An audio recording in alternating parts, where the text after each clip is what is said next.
बड़ी चर्चा का विषय बना हुआ है कि समर्पण दीप पर्यटन महोत्सव 25 एवं 26 नवंबर को होने जा रहा है और किस तरह ये 25,000 कुंडीय मत्स्य स्वदेश ज्ञान महायज्ञ का प्रोग्राम होगा और लोगों से क्या अपील करेंगे वो बताएं।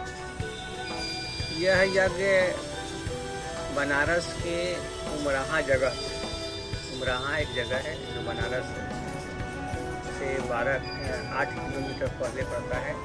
वहाँ पे एक यज्ञ संस्थान एक बहुत बड़ा मेडिटेशन सेंटर बना है, जिसको स्वर्वेद महामंदिर धाम नाम रखा गया हुआ है, जिसका उद्घाटन करने माननीय प्रधानमंत्री और वहाँ के मुख्यमंत्री जी पहुँचे थे।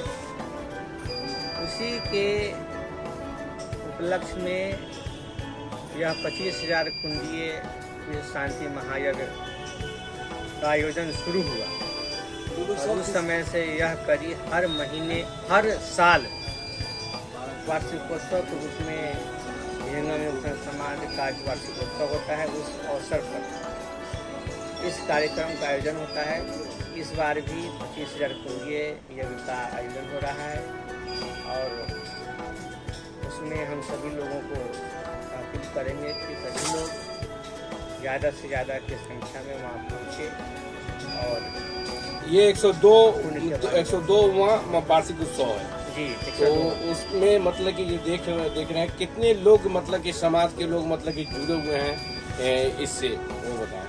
इसमें लाखों लोग जुड़े हुए हैं, पूरे भारतवर्ष में तो लाखों लोग जुड़े ही हैं परिवार। ये 27 देशों में इसका प्रचार प्रसार हो गया हुआ है। अभी वर्तमान में हमारे सदगुरु स्वतंत्र जी महाराज के द्वारा यह ज्ञान जन तक पहुँचाया जा रहा है और इसमें अब 25,000 से मल्टीप्लाई कर लीजिए 5 आदमी मोटा मोटी उतने लोग का आवागमन होता है उस दिन और पूरा बनारस भक्तों से पट जाता है और हर कोने से यहाँ तक कि विदेश से भी कार्यक्रम में भाग लेने लोग आते हैं। इसमें महिलाएं भी जुड़ सकती हैं। इसमें महिला पुरुष बच्चे सभी जुड़ सकते हैं। इसमें 5 भूमि का ज्ञान है। प्रथम भूमि में मन को रोकने की कला बताई जाती है। 5 वर्ष से ऊपर कोई भी महिला बच्चे हैं बच्चियां जुड़ सकती हैं।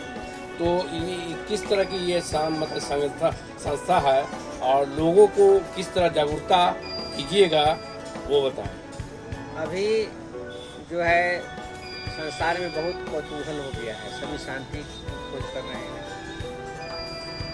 भारत को विश्व गुरु कहा गया है। बाहर के लोग यहाँ शांति खोज में आते हैं। तो यहाँ पर प्रथम भूमि में मन को रोकने की कला, जैसे मैंने पहले बताया जाता है।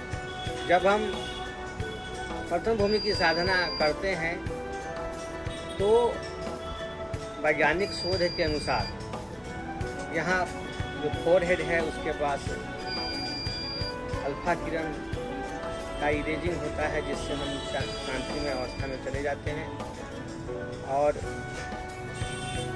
हम अपने आप में शांति महसूस करते हैं, अपने भीतर शांति महसूस करते हैं। हम बाहर तो घूमते हैं लेकिन अपने भीतर नहीं जा पाते हैं, जबकि सारा खेल भीतर का है। हमारे सदगुरु कहते हैं कि अगर हम अध्यात्म करने चले हैं, अध्यात्म आत्मा का विषय है। आत्मा जो है अध्यात्म करती है और वो परमात्मा का वर्णन करती है। 25-26 नवंबर को जो कार्यक्रम होगा, 25-26 के कार्यक्रम में किस तरह का वहाँ व्यवस्था आप दीजिएगा? क्योंकि महिलाएं भी मतलब आएंगे, छात्र नौजवान भी आएंगे और तो उस तरह किस तरह व्यवस्था आप? वहाँ स्वर्वेद महामंदिर परिसर का क्षेत्र जो है वो एक छावनी में बदल जाता है, जहाँ पर हम लोग खाना रहना, शौचालय की व्यवस्था सुरक्षा के लोग एक दौर में बन जाते हैं। प्रशासन का मतलब किस पूरा तरह का सहयोग, सुरक्षा प्रशासन का पूरा सहयोग रहता है। मुजफ्फरपुर की जनता से क्या अपील करेंगे और सटे प्रखंड की जनता से भी यज्ञ को लेकर? मुजफ्फरपुर की जनता में हम बताना चाहेंगे कि मुजफ्फरपुर में 1200 परिवार यहाँ जुड़े हैं जंगल संस्थान से, और बहुत सारे ऐसे भी हैं जो जुड़ रहे हैं। तो उन लोगों से हम कहेंगे कि एक बार वहाँ चलें और वहाँ के यज्ञ में बैठें, क्योंकि वह यज्ञ जो है जो बैठता है उसमें अगर अच्छे मनोकामना को लेकर के हम उस यज्ञ में बैठते हैं तो सदगुरु की दया से वह मनोकामना पूर्ण होता है। जैसा कि हमारे शास्त्र में भी लिखा हुआ है कि राजा दशरथ को जब संतान की प्राप्ति नहीं हो रही थी तो यज्ञ करना पड़ा था। उसी तरह से यज्ञ का प्रावधान यहाँ भी रखा गया है। सांसारिक सुख की प्राप्ति के लिए, सांसारिक मनोकामनाओं की प्राप्ति के लिए यज्ञ का प्रावधान है, और आध्यात्मिक सुख के लिए यहाँ जो साधना पद्धति बताई जाती है उसको हमको करना है। बहुत खर्चे बैठेंगे इसमें, मतलब इस प्रोग्राम कराने में, तो लोगों को से क्या अपील करने चाहेंगे? खर्च तो बहुत होते हैं, किसी भी प्रोग्राम में अगर किया जाए तो उसमें खर्च आते ही हैं, लेकिन हम सब लोगों के पास भिक्षाटन करने जाते हैं प्रोग्राम के निमित्त। जैसे लोग कोई भी कार्यक्रम आयोजन करते हैं तो भिक्षाटन के बिना तो वो होता नहीं है। हम सब भी लोगों के पास भिक्षाटन के लिए जाते हैं, उस यज्ञ के निमित्त कुछ शुल्क देते हैं लोग, उसी शुल्क को मिला करके एक बड़ा रूप होता है, उसी शुल्क से वह कार्यक्रम होता है। कोई रसीद से देना चाहता है, कोई बैंक अकाउंट में देना चाहता है, कोई पे फोन नंबर देना चाहता है? यहाँ पर पे फोन नंबर नहीं चलता है। यहाँ पर हम लोग के संस्था का अकाउंट नंबर है, उस अकाउंट नंबर पर जो है तो पैसा कोई ट्रांसफ़र करता है तो हम लोग उसका रसीद देते हैं। उस रसीद का बजाते साल में एक बार ऑडिट होता है। रसीद के साथ हम लोग उसका उस व्यक्ति का पैन नंबर भी लेते हैं, आधार नंबर भी लेते हैं।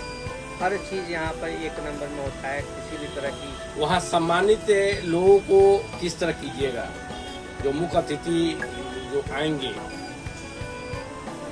2 बार ये आपका चौथा बार यज्ञ होने जा रहा है। 99 वार्षिकोत्सव जो था उस समय मोदी जी आए थे और योगी जी आए थे। 100वां वार्षिकोत्सव पर भी मोदी जी आए थे, उस बार वो उद्घाटन किए थे उसका। पिछले साल जो है सो योगी जी आए थे, जो वहाँ के गुरुकुल का उद्घाटन करके गए हैं। अब इस बार ये तो ऊपर का विषय है, आश्रम का विषय है, वो किनको बुलाते हैं। हम लोग तो एक छोटे छोटे गिलहरी के रूप में सदगुरु की सेवा में लगे हुए हैं, और जो हम लोग से बन पड़ता है हम लोग करते हैं। सारे जिला मिला करके छोटा छोटा रूप वहाँ पर मिल करके एक विशेष रूप का सम्मान देते हैं। परिचय बता। मेरा नाम हुआ कुंदन कुमार सिंह, यंग योग समाज के हम सचिव हुए। उनकी कृपा से हमें सचिव बनाया गया है, और उनके कार्यों को, उनके ज्ञान को हम जन जन तक लेके जाते हैं। हमारे सहयोग में लोग भी हैं, यहाँ परामर्शक हुए, हम लोग महामंत्री होते हैं। सभी लोग मिलजुल करके संयोजक होते हैं। अनुमंडल के आधार पर संयोजक बनाए गए हैं। उसके बाद ब्लॉक स्तर पर भी हमारे पदाधिकारी बनाए गए। सभी के सहयोग से यहाँ पर माता शक्ति भी जुड़ी हुई हैं। उन लोग सब के सहयोग से प्रचार होता है, और सब लोग मिलकर एक परिवार के रूप में हम लोग जंगल योग परिवार चलाते हैं। और हम लोग मानव को मानव बनाने निकले हैं। अभी के परिवेश में हम मानव नहीं रहे हैं, बताया जाता है उसमें बिगड़ा हुआ आदमी में सुधर जाता है। अपनी ओर से चौचन्ना और तीज पर्व को लेकर, जो महिलाओं का पर्व है, इसको लेकर क्या शुभकामना देंगे अपनी ओर से? हम शुभकामना देंगे कि वो जो कर रही हैं, तीज पर्व जो कर रही हैं, वे भगवान शंकर के लिए जो पर्व है उसको करें। लेकिन साथ में आप जो तीज का व्रत होता है देखते होंगे, तो महिलाएं ये जो है अपना पूरा नाक से लेकर नासिकाग्र से लेकर के ऊपर तक जो है उसको चंदन करती हैं। वो जो करती हैं उसका भी एक राज यहाँ बताया जाता है कि हम सुहागन कैसे हैं, वो सुहागन की पहचान है। और तीज जो है तो सुहागन व्रत लोग करती हैं, उनके लिए है। तो यहाँ पर हम आत्मा हैं और आत्मा जो है सो पत्नी के रूप में है और परमात्मा जो है पति के रूप में। इस संसार के जो भी जीव हैं उनके पति जो है परमात्मा है। तो उस परमात्मा के साथ उस परमात्मा को भी जानने के लिए विधान को जाने। हम तो यही कहेंगे, जो पूजा पाठ कर रहे हैं उसको करते हुए सदगुरु के ज्ञान को भी अपने में जोड़ लें कि वे ज़्यादा से ज़्यादा और लोगों को भी प्रेरित करें इस व्रत को करने के लिए, ताकि हमारा हिंदू जो धर्म है और बढ़े आगे और साथ में गुरु के ज्ञान से भी